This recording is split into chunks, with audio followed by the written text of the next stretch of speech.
最心中那意思，活着為自願盡力嘗試，能重新溫暖他人，一息光不滅。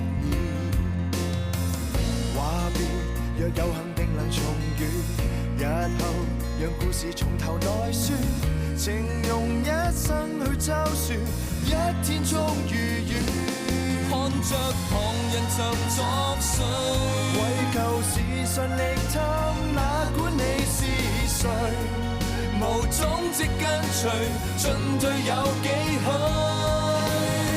這世界國度各有各尺度，你偶爾錯走，失去方向跌倒，志氣眼光使你走更闊的路。這世界國度哪會有句號？決意去勇闖，不理多遠也好。你那結果只靠一個你鋪路，誰和誰來得早，也看過那場路。你為何付出心裏知？我覓尋夢裏的路線，奮力來活出真意思。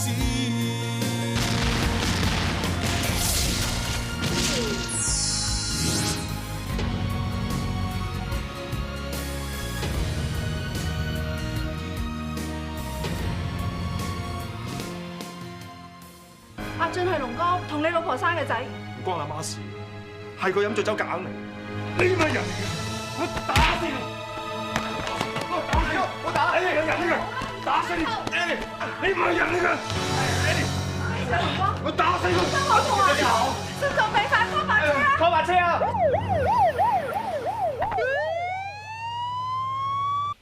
失驚無神就話多個大佬，講就係㗎啦。我大佬得一個，叫童日朗，其他啲雜乜啊？咪使知我會認啊！唔該晒，醫生。唔好客氣，有咩事隨時 call 我。媽咪點啊？爹哋點啊？童生佢冇事啊嘛？醫生話童生可能因為疲勞過度，又受咗刺激，心臟一時負荷唔到，所以暈低。好彩檢查過冇乜大礙，而家需要時間休息，你哋唔使又去睇佢啦。諗住二叔生日，開開心心請你哋嚟嘅，點知捲入我哋嘅家事，真係唔好意思。童太，你千祈唔好咁講。兩位算得上係我哋同家嘅朋友，今日嘅事就當冇聽過，亦唔需要喺出邊同人哋講。童太你放心，我同阿 wing 好有分寸，我係知點做。咁就好。我亦需要多啲時間去適應嘅。如果兩位係有事嘅，走先啦。不如我都留低啊，起碼多個照應。唔使啦，你大伯有至親嘅人喺度睇住得啦。你有事你都走先。聽到未啊？我同阿哥先係爹哋親生仔啊，我哋先係至親啊！啊，童太，阿俊，咁我哋走先。超，你都翻去先啦，唔使留喺度。媽咪啊，你唔好咁傷心啦。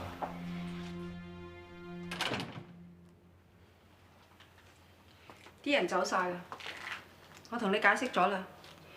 醫生話你疲勞過度，心臟病發，唔係好嚴重啫。辛苦晒你啦。其實我咁做係逼不得已。頭先嘅情況太混亂，展鵬嘅情緒又唔穩定。與其令呢件事一發不可收拾，不如諗辦法，大家冷靜下。亦都只有咁樣，我先有機會同你解釋清楚。解釋？我而家唯一希望聽到嘅就係成件事係假㗎，冇發生過啊！可以咩？得咩？成件事可以話係陰差陽錯。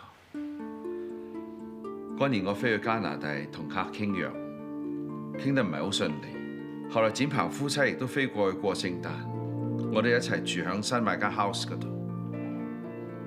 後來展鵬突然間飛咗去美國，剩低係另一個。有一晚，我參加 party 飲醉咗，結果其實我唔想㗎。原來係咁，我都奇㗎啦。二叔同阿玲不嬲感情都好好，好恩愛㗎。自從翻咗嚟之後，阿玲成個人變晒，心神恍惚。原來係你做嘅好事。件事發生咗之後，我一直好後悔，但我知道冇辦法補償。不過我一直唔知道個 BB 原來係我嘅，我真係唔知㗎。你知唔知咧？我就唔知啦。不過我估阿玲會知。我諗佢唔捨得落咗個仔，又唔知點樣面對你哋咧，所以一生咗出嚟就一走了之。成件事都係我唔啱，但我發誓，我真係唔係有心做。你有心冇心就天知地知。不過我話俾你聽啊，我宋金枝只係得2個仔，就係阿朗同阿超。我明白你嘅心情，要我忽然間向外邊講多咗個仔，我自己都做唔到。正所謂家醜不出外傳，但係阿俊始終係我骨肉，我表面可以唔承認，但係佢的確同我血脈相連。有啲嘢，我希望你能夠明白。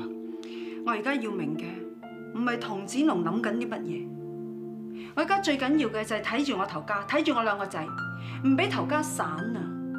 總之，以前又好，而家又好，以後都好，我永遠都係童子龍太太，人前人後，我仲會識得點樣同你相敬如賓。你唔要面啫，我要㗎。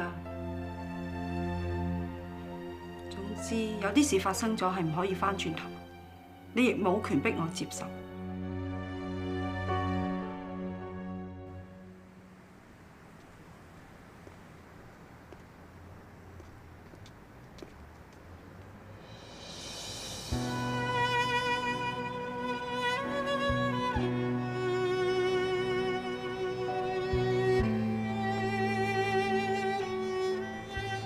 爹哋，點解你個電話會熄咗㗎？我揾咗你好耐，好擔心你㗎。我想一個人靜下，你點知喺嗰度？我哋2父子嚟㗎嘛，一定會有心有靈犀㗎。我記得我細個嗰陣，一日唔開心，你就會帶我嚟呢條街行，帶我行每一間鋪頭。話俾我聽每一件古董嘅故事，每一件古董嘅歷史，跟住我聽下聽下，我將所有唔開心嘅嘢完全都唔記得晒。咁耐嘅事你仲記得？由細到大，你有幾錫我，無論過咗幾耐，發生過啲咩事都好，我都記得好清楚。其實喺你出世之前，古董對我嚟講只係個興趣。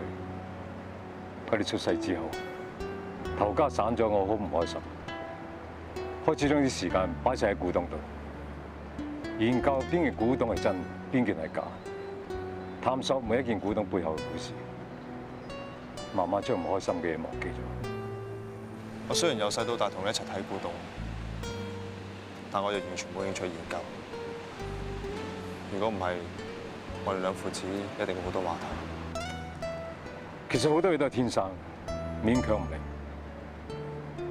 好似你由細到大都好崇拜佢，大家都以為係因為佢叻，其實呢啲係天性。阿俊，一個屋企裏邊唔可能有2個爹哋，但我只係當你一個爹哋嘅啫。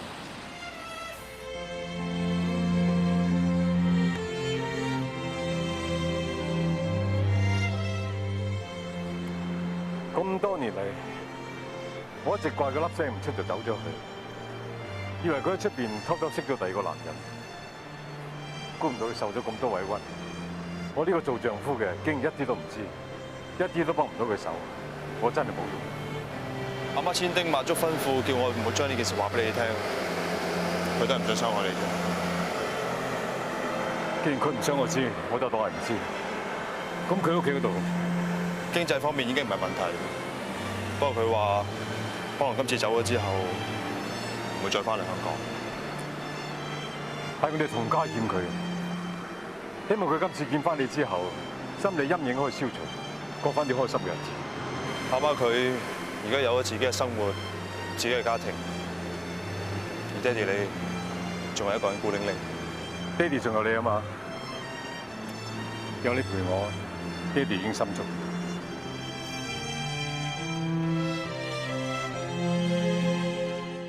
爹哋媽咪，科長，爹哋啊，你話晏晝先出院嘅，仲諗住出去接你添。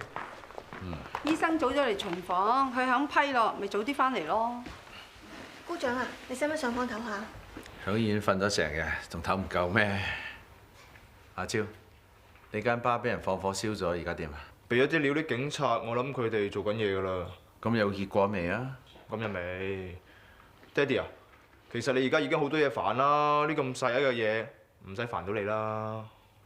超啊，你爹哋一家之主，乜都要知㗎。總言之，你單案一有新嘅進展，即刻翻嚟講啦。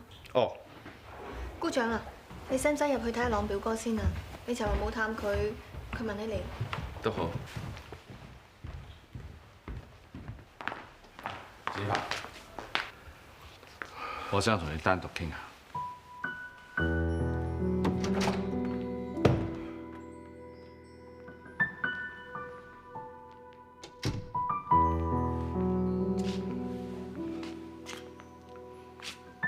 展鵬，有啲嘢發生咗係補救唔到。呢件事完全係我嘅錯，係我對你唔住。但係你始終都係我兄弟，無論點都好，我都當你係我細佬，係我最親嘅細佬。最親嘅細佬，你點解對你呢個最親嘅細佬？你搞我老婆，拆晒我家庭，累到個仔冇咗媽咪，你想我點對你啊，好大佬啊？咁你想我點做啊？你咩都唔使做，我揾到地方即刻搬。我唔想同你呢種人有任何瓜葛。你搬？咁阿俊呢？佢點啊？個仔自己有分數。我好明白你嘅心情，要你原諒我，唔係一朝一夕嘅事。但係我哋上一代嘅事，係咪唔應該牽連到下一代啊？我知道你好錫阿俊，我都係。如果我將利高能嘅股份俾晒阿俊，作為補償，你覺得點啊？你點做我唔理，阿俊肯唔肯收係另外一件事。不過阿俊係我個仔，我嗰份股份就一定會留俾佢。再講，利高能係同家嘅家族生意，阿朗而家咁嘅情況，由阿俊接手係天經地義。仲有，阿俊應承我會打理好利高能，為咗同家嘅聲譽，喺外人面前，所有嘅嘢都可以維持現狀。佢應承咗你，佢當然好唔願意。不過我呢個做爹哋嘅開到聲，佢一定會應承。既然係咁，咪最好啦。冇嘢啦嘛，係咁啦。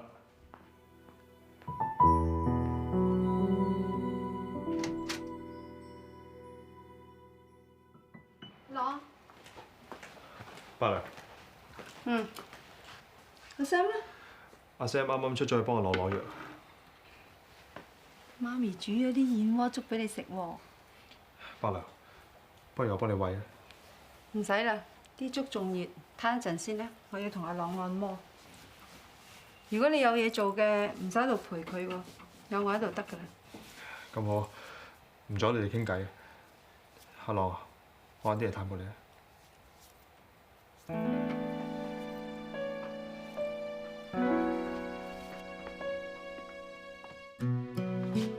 大伯，阿俊啊，聽日同興發陳太開會時間改咗，我知道，我提下你啫。你放心。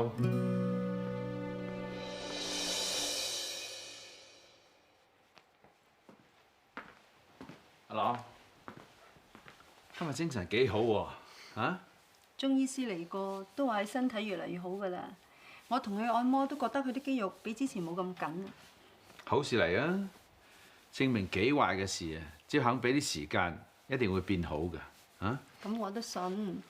阿朗初初翻嚟，全身都唔喐得嘅，而家咧啲手指又喐得，又可以用電腦，冇幾耐啫嘛，咁就證明你會越嚟越好噶啦，係嘛？嗱，你睇下，阿朗係你嘅大仔，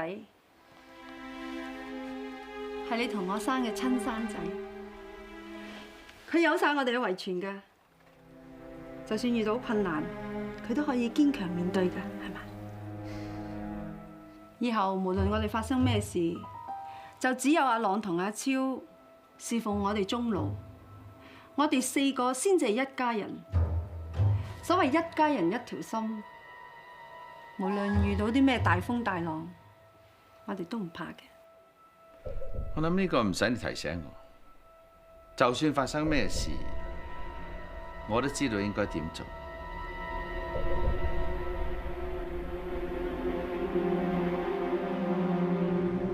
知道你心情唔好，所以阿晴咧就親自下廚煮啲好嘢俾你食，希望你心情靚翻啲嘛。係咪真㗎？係我一日喺度黐3餐㗎啦，話你我都唔想翻去住。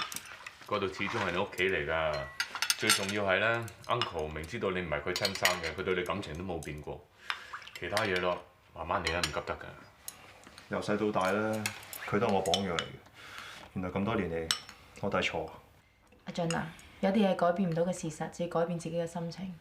翻嚟覆去咁去埋怨怪責，只係挖深個傷口，對人對自己都冇益㗎。我明嘅。咁阿朗咧，佢知唔知呢件事㗎？大家都冇講到，其實都啱嘅。喺呢個時候唔應該再俾包袱佢咩。係啦，就算你認唔認都好啦，做大佬嘅點都要顧下佢感受。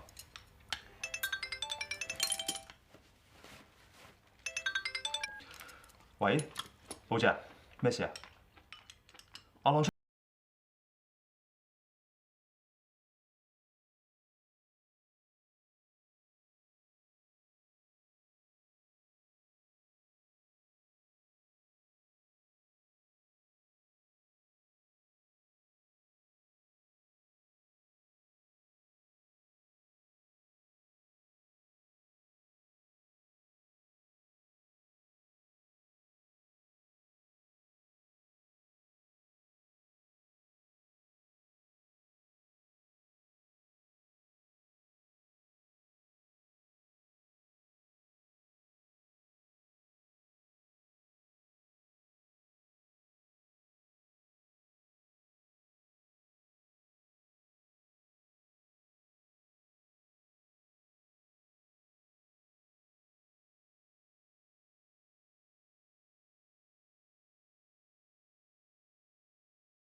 阿表哥，點啊？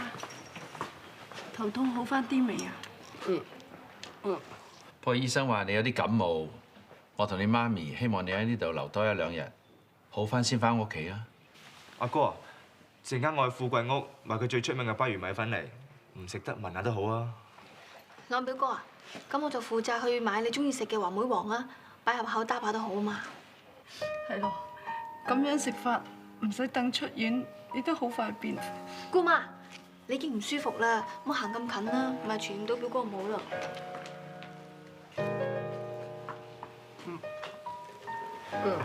你係咪有咩想講啊？你係咪攰？想瞓咧？我幫你校低張床啊！你係咪覺得熱，想校凍啲冷氣啊？啊？你係咪想翻屋企唔想留喺呢度？咁我哋問下醫生，睇下佢點講啦，嚇？唉，人人都話知子莫若父，我呢個爹哋同呢個細佬阿超都唔及阿俊咁明白你嘅心意。點講都好啦，都咁夜咯，聽日見到醫生至算啦。超。呢度有我同爹哋同阿爺喺度睇住阿哥得㗎啦。你哋冇咩嘢做嘅，早啲翻屋企。我走先啦，阿伯哥。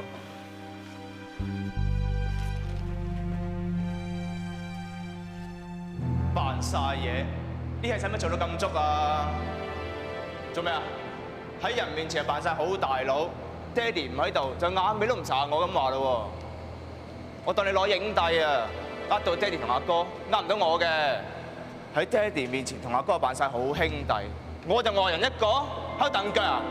話你知啊，阿哥同日朗同我同日超至係親兄弟，我哋貨真價實攞正牌㗎。其他人呢世都咪使知我會認係大佬啊！你講完未啊？你聽住啊！爹哋老咗懵咗，我唔怪佢，唔好諗住博埋阿哥好感可以俾你入宮啊！佢個腦有病啫，我同媽咪仲好清醒正常，咪想創你個心啊！夠啦！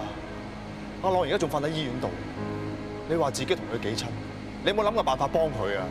淨係識得爭寵呷醋，我唔該你翻去攝嗰個枕頭反省下啦。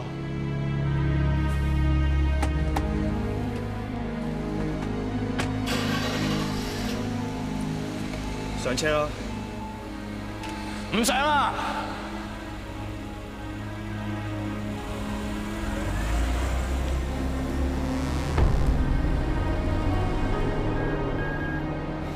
等時，遮出嚟，去邊？劈走咯！再問劈人添啊！死野仔，只係當正自己大佬，你未夠班啊！你講咗成晚個野仔，覺得佢係邊個啫？係你阿媽個仔咯！哎呀，唔好啦！啊，係啦，你上次明明應承買俾我個袋咧，而家有貨翻啊！咁你咪買俾我先。幾錢啊？27,000。唔買。有冇搞錯啊？你上次明明應承我噶喎。尋日件衫有我3皮，今日買個手袋有我3皮，你係咪傷金啊？傷金我買俾你。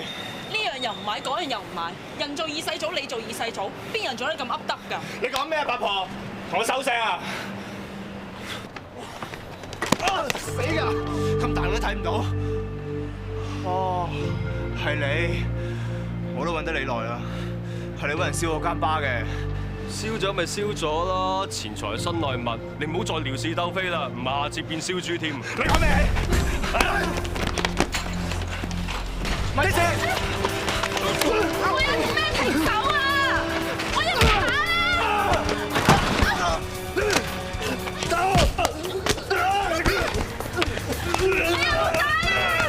我打停手啊！做咩？我打停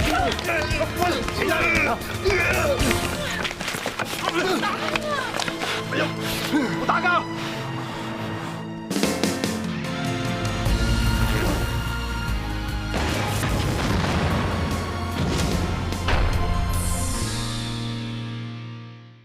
氣功加中醫有冇幫助啊？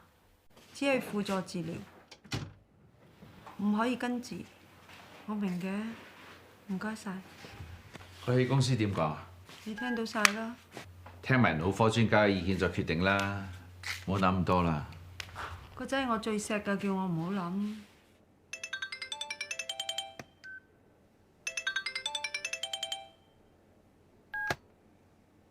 喂，何律師啊，咁夜嘅？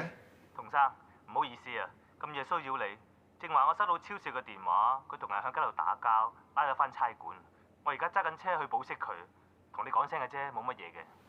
衰仔，佢自己打交要保釋係佢嘅事，咁大個人，我理唔到亦唔想理，件事交俾你啦。好啊。阿超又出咗事啊？3日唔埋2日出事，乜衰仔有咩用啊？邊間差館啊？有冇傷到啊？我去睇下佢啦。係傷入咗醫院啦，唔係何律師話要擔保緊佢啊，我有佢瞓差館添啊！做錯事仲要噓寒問暖啊？唔使理，熄燈瞓覺。唔知陣間童生點走咧？佢哋聚集喺外邊啦，我哋冇佢符嘅。份 research 聽朝放喺我台頭啊！嚟，童生。童生啊，下邊有好多記者等緊你嘅。佢哋梗係上嚟問阿超件事啊？點解唔報警啊？班記者咧，即係聚集咗喺門口外邊條街度，嗰度係公眾地方，而且佢哋冇喺度喧嘩生事，就算警察嚟到都冇權驅散佢哋。我相信班記者今日問唔到嘢咧，係唔會走嘅。唔知童生有冇打算出去回應佢哋？冇得回應，班記者一定拉埋之前金源搞外圍件事一齊講。我點解仲要見佢哋啊？仲企定定俾佢哋影埋相啊？佢哋唔肯走，由佢哋等啦。Cindy， 同我 call 阿全，叫佢洗架車後邊街接我。係，童生。童生，我陪你走。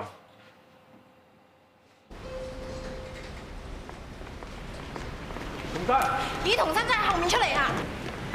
童生，李二公子同日超同人打交，你有啲咩睇法咧？我哋收工，對方有黑社會背景嘅喎。我等你回應下。你個仔係咪同人？對唔住，童生今日係唔會接受任何訪問㗎。聽講係同你狗仔宋金元收外圍有關喎，童生係咪啊？嚇！你屋企人成日發生同黑社會有關嘅事，你有咩感想啊？如果呢件事再影響到李高蘭嘅股價，你會唔會又登報紙同阿二公子斷絕關係啊？係咯，發表下，發表下。話俾聽咯。開車。童生，發表下。發表下。童生。講你一陣啊，童生。童生，童生，唔好走住。講你一陣啊。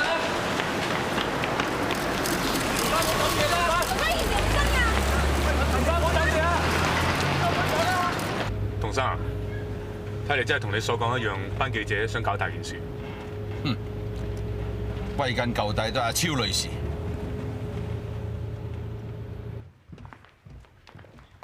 同我落嚟，爹哋。我今朝出去嗰陣時你未翻，而家你又想趁我翻嚟之前出去，你究竟想避我避到幾時啊？啊？有本事就避我成世，不過你有本事咩？出咗事咪死死地走翻屋企？唔係你爹哋，我唔明啊！我真係唔明啊！你同阿俊、阿朗喺同一個環境長大，點解佢哋可以成才，而你唔搞出啲事，你哋都唔安樂㗎嚇？就係因為你呢單嘢，我喺公司俾班記者追到走後門，佢哋仲抄埋你舅父走外圍呢單嘢嚟講啊！本來啲嘢都過咗去㗎啦，就係因為你好事多為，俾人揭翻你啲瘡疤。你係咪嫌我屋企啲飯事唔夠多啊？係咪嫌我唔夠煩啊？我有時真係懷疑你係咪我生㗎？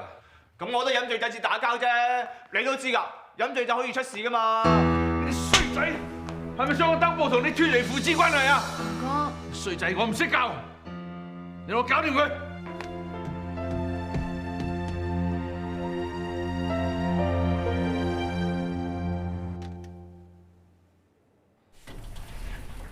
童生，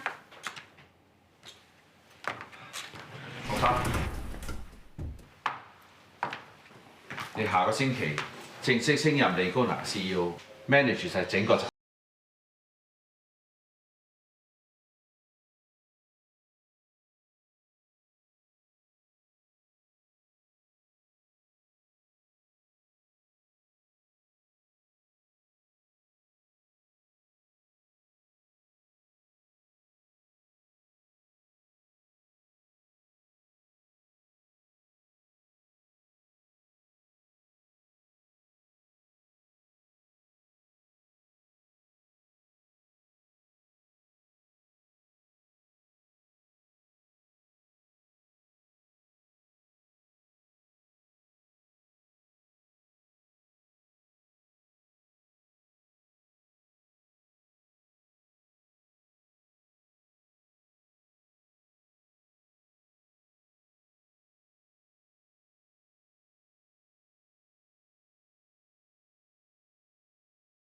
你都唔想第日你細佬好翻嘅時候，見到利哥拿立立亂㗎。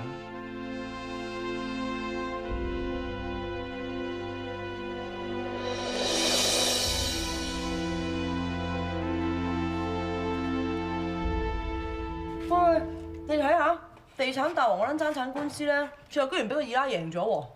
唉，我一早都貼嗰個二奶贏㗎啦，冇㗎，嗰個男人中意生仔嘛，佢咪一生三個咯。實贏嗰個生得一個女嘅大婆㗎。Susan，而家 May 姐袋錢落你個袋啦。嗱，女人咧除咗樣靚身材好之外咧，最緊要咧就係眼光。冇錯，好似阿晴咁啫嘛，都唔知佢識得算命啊，定還是條命生得好啦。明明啊，阿 Vincent 先係董事長個大仔嚟㗎嘛，哈！點知咧佢又揀阿 Leo 喎。嗱，而家 Memo 出埋啦 ，Leo 啊坐埋 CEO 個位添啊。做乜啫？我講事實啫嘛。家陣啊，阿晴啊生雞變鳳凰，我哋千祈唔好得罪佢添啊。咪係咯，好似阿嘉怡咁啊，嗱，佢同阿 Leo 啊都算一場親戚啦。頭先開會啫嘛，只不過講阿晴揀啲料麻麻地咋，佢啊黑晒口面啊。嘉怡，今次唔同往日啦，我諗你唔好講咁多嘢啦。係咯，人哋而家得勢啊，仲邊得閒同你行街食飯，做好姊妹啊？唉，你哋唔好咁多心啦，阿晴都唔係你哋咁諗嘅。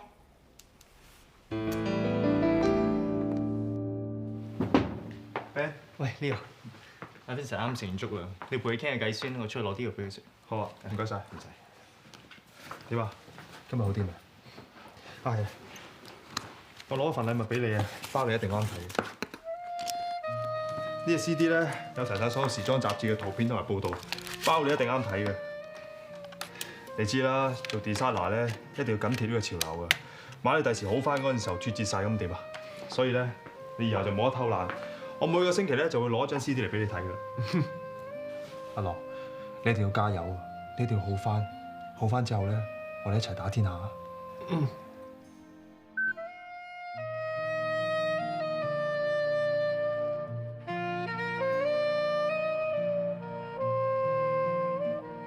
我翻嚟啦。嗯。我嘈醒你啊？唔係啊。你去邊啊？我喺朗度，夠鐘幫佢翻身啊！你攰唔攰啊？攰就等我同佢翻身啦。幾攰都要自己去，嗰個親生仔嚟嘅。阿朗都係我親生嘅，我都關心佢㗎。乜你都記得阿朗係你嘅親生仔咩？每個人關心嘅方式唔同啫。我今日叫 Cindy 幫我出咗份清單，你睇下。今日下晝我去銀行幫阿朗成立咗個醫療基金。將我私人名下嘅股票同埋物業轉咗俾佢，你手頭上就係嗰份清單。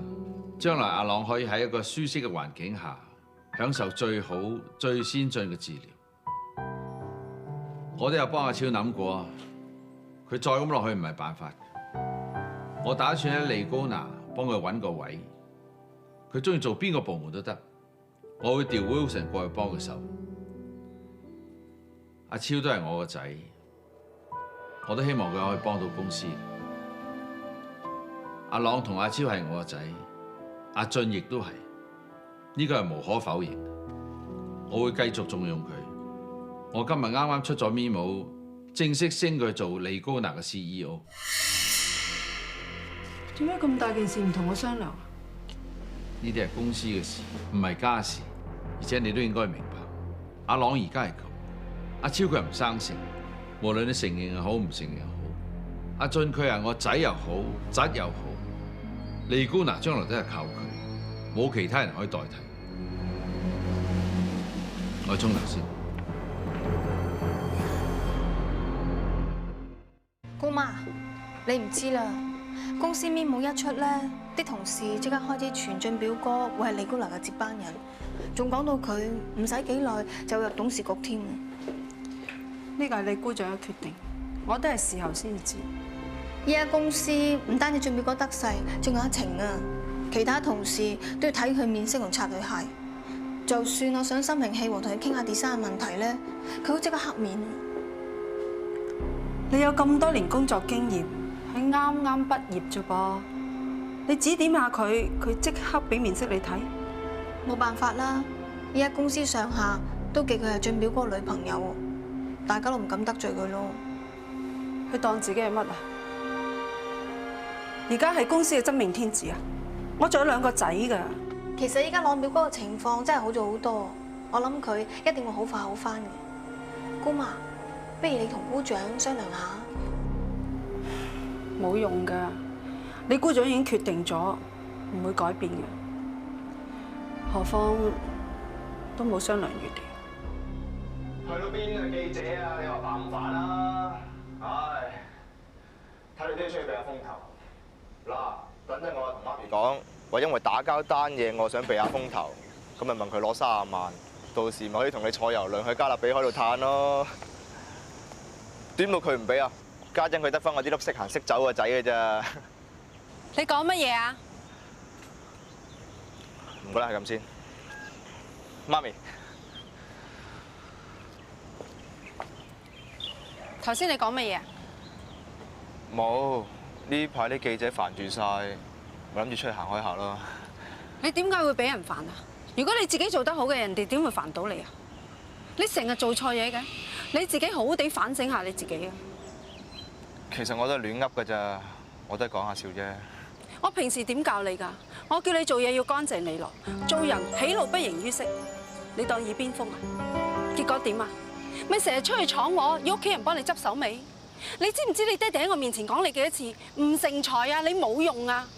你爭下氣啦！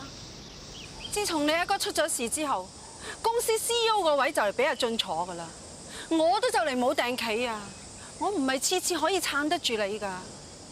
我知啦，媽咪，我應承下次唔會㗎啦。你講咗幾多次啊？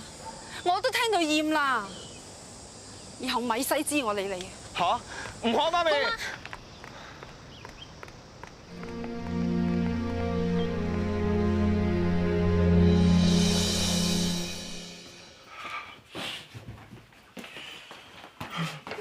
洪生，有冇事啊？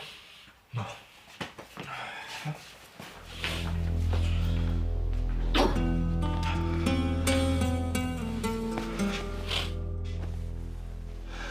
阿哥，你好啦，攤喺度就無憂無慮，我就慘啦。以前淨係俾爹哋話，而家連媽咪都鬧埋一份啦。你唔明啊？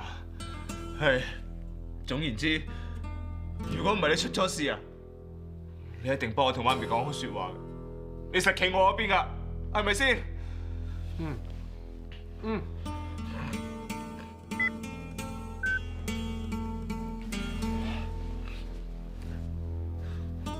我好快好返，幫你。哎呀，阿哥，你唔好玩我啦！你邊度好得返先得㗎？醫生話你鼻梁後邊生咗個咩腦垂體瘤喎，壓住神經線添啊！遲下你會盲啊！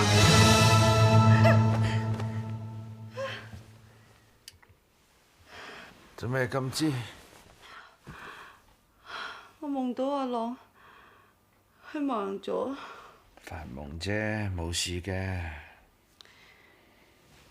我落去睇下個仔。我陪你落去啦。唔使啦。你聽朝都要返工，我落去得啦，你瞓啦。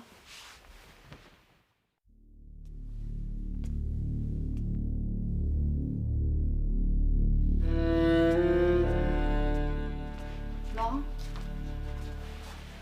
做咩咁夜仲唔瞓啊？阿 Ben 呢？出咗去啊？阿媽都瞓唔着，陪我傾下偈。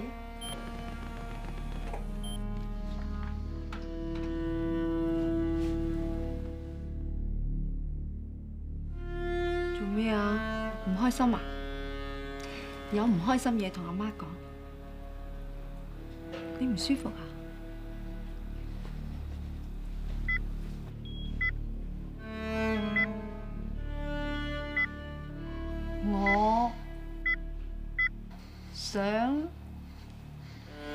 我想乜嘢？死！阿朗啊，你唔好嚇阿媽啦！你點解會咁諗㗎？你一定會好返㗎，唔好自暴自棄啊！你係阿媽嘅命根嚟㗎，你會冇事㗎。阿媽就算使幾多錢，我都會將你醫返好㗎。唔好亂諗嘢。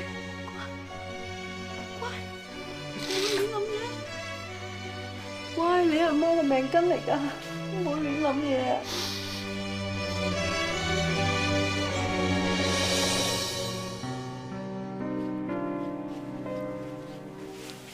姑媽，朗表哥咧一向都好堅強㗎，佢一定可以撐得住，唔會有事㗎。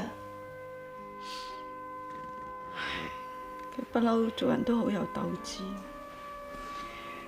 就算打波輸咗，都永不言敗，做咩無啦啦想死先得㗎？一個人瞓喺張床度，喐又喐唔到，講又講唔到嘢，可以想象呢啲生活真係好難捱嘅。如果嗰次朗表哥冇去到瑞士，如果我又可以同佢哋一齊去嘅話，未必會出事㗎。點解好地地嗰本 passport 又會俾妹妹咬爛啊？唔通咩嘢事啊？我覺得俊表哥佢好似唔係咁想我同佢一齊去瑞士咯。朗表哥叫我喺法國過去會合佢哋，但係俊表哥就潑冷水，話佢哋去公幹做嘢，唔係去玩我。咁巧嗰晚無端本 passport 又會俾妹妹咬爛咯。你係懷疑阿俊特登放妹妹入去咬爛你本 passport？ 我只係估下嘅啫。你嘅諗法未必係錯㗎。佢同你講就去開會做嘢，但係就嬲阿朗去滑雪。其實佢一早就已經認翻佢阿媽，但係又同我講大話，話就算喺個街度撞到都唔會認到。會唔會係俊表哥一早就知道姑丈係佢親生爹哋咧？但係佢做咁多嘢，到底有咩目的啊？如果我冇估錯嘅，佢處心積慮就係想獨吞我哋童家嘅家產，所以設計害阿朗。由始至終，一切都係佢嘅陰謀。佢而家就如願以償，坐喺度韌韌腳做佢嘅 CEO， 阿朗就瞓咗喺度。但我同俊表哥由細玩到大，我唔信佢會咁做噶。人會變噶，會變得狠，會變得毒，尤其是喺錢嘅面前。如果俊表哥真係變成咁嘅，我擔心嘅係朗表哥啊！我驚朗表哥唔知會再遇到啲咩意外啊！我會好好地保護阿朗，唔會俾人有機可乘。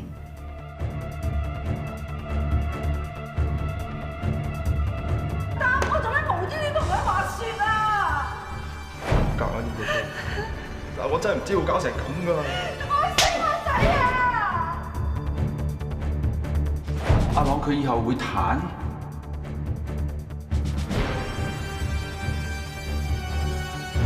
我想死？喂，你阿媽嘅命根嚟㗎，唔好亂諗嘢啊！邊個害到我仔彈咗？我要佢死！為着力追心中那意思，活着為志願盡力嘗試，能藏心溫暖他人，一息光不滅。話別若有幸定能重遇，日後讓故事從頭來說，情用一生去周旋，一天終如雨。看着旁人怎作祟，為求時順力探，哪管你是誰，無蹤跡跟隨，進退有幾許？這世界過